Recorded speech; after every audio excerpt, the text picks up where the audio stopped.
So the next one we're going to do is Gomukhasana, which is the cow face pose. Oh, just hang on a sec. Get some straps. So I like to do quite a few variations of this, but the setup is the challenging bit. Traditionally, it's obviously done sitting flat, but bolster, cushions, and as many as you need. So if you really struggle and you need a bit of height, a much thicker bolster or pile of cushions will work. And the idea is, I like to sit on a very flat bolster for this for myself, is, hang on a sec, make some space.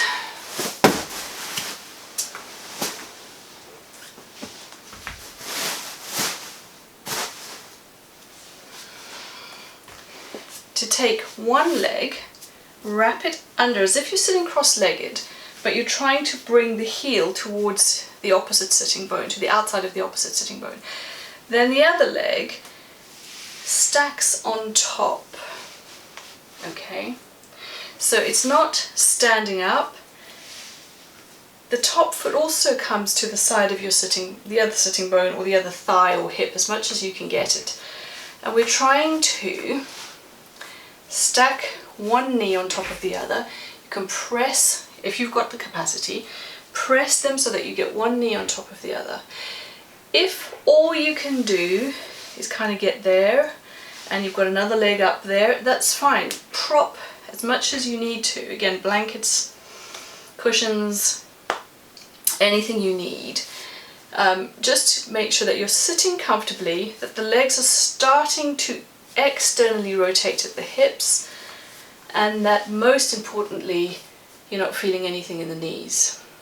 Okay, and then traditionally the pose has got some arms to it, which we'll get to in a moment, but I like to do a couple of things first. I like to just sit in the pose for a moment, and then I like to twist.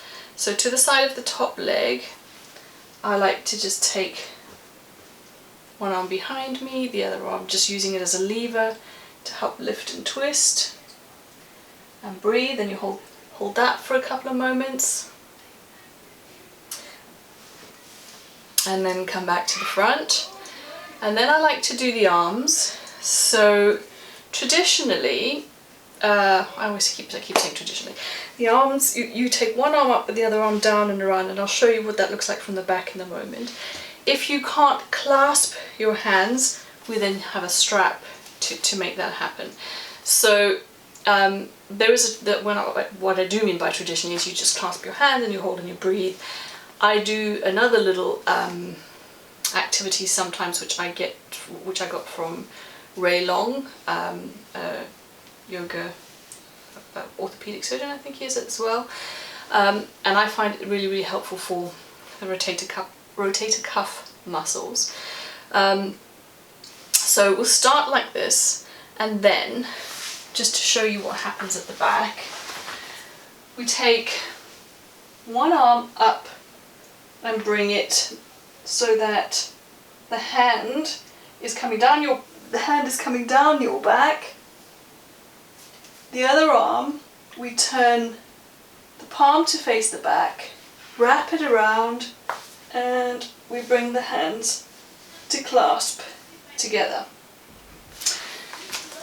If you can't make the clasp, I always then take a strap in the top arm, hang it behind me, and then bring the other arm up and clasp the strap behind the back.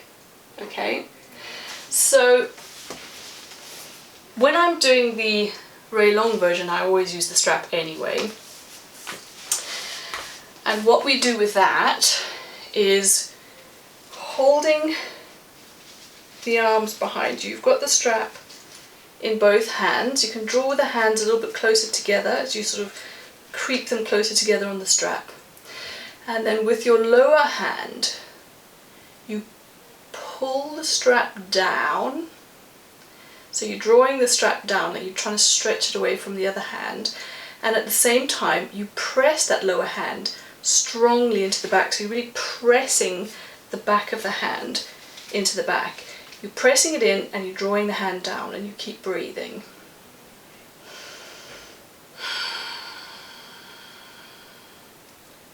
And then you take the strap, release it, roll the shoulders, and then you try the version without the straps. So same side, same arm up, other arm down and around, clasp the hands if you can.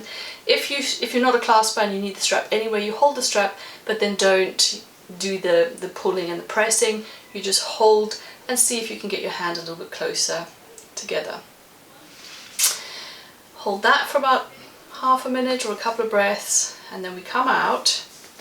And then my next action is to fold forwards. So I like to fold forwards. You can stretch, hands forward, or you can just soften and round and breathe. If you've got your hands stretched forward, it's kind of a dual action. You're trying to stretch your hands as far away as you possibly can in the forward action, but at the same time you're pressing the hands into the floor to push your sitting bones down, and then you just hold that and breathe for a while. And then we change sides.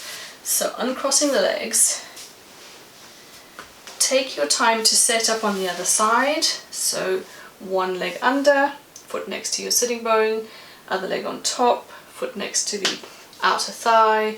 Again, propping up as best as you can. And for you, if you feel like you're really struggling to get into the pose, then forget about all the next steps that we did on the first side. Stick with just sitting in this position and breathing. And then as usual, I like to just sit here for a moment,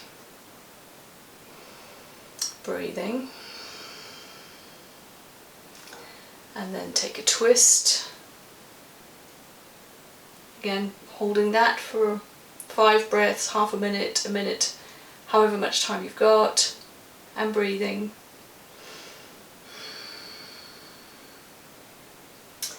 And then come out, and then we go through the same action with the arms. So opposite hand to what you had the first time. I'm not really fussed in terms of which hand you do each time, as long as you make sure you do both arms. So one arm up, very close to your ear. The other arm, you turn it palm backwards, wrap it around, see if you can pick up the strap, draw the hands together, and then from there we do that action where you're pulling with your lower hand, you're drawing down on the strap, and at the same time pressing the back of the hand strongly into your back, and breathing for a couple, so again 5 breaths, half a minute, and then release, and then either get rid of the strap and then try and make the bind, clasping the hands behind your back without the strap. If you can't, then you still use the strap, but then just keep the hands a little closer together and then stay there and breathe without adding in the pulling and the pressing action. And then after that we come into the forward fold, so releasing the strap, and then we just rest. Again, either stretching actively or softening.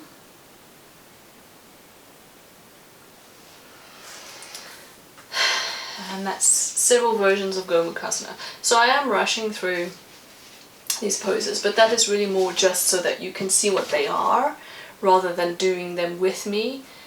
These are for you to do on a regular basis on your own, whether it's, as I say, in front of the television or while you're sitting and talking to your family or whatever it is, just working on the different areas that we need to work on a regular basis.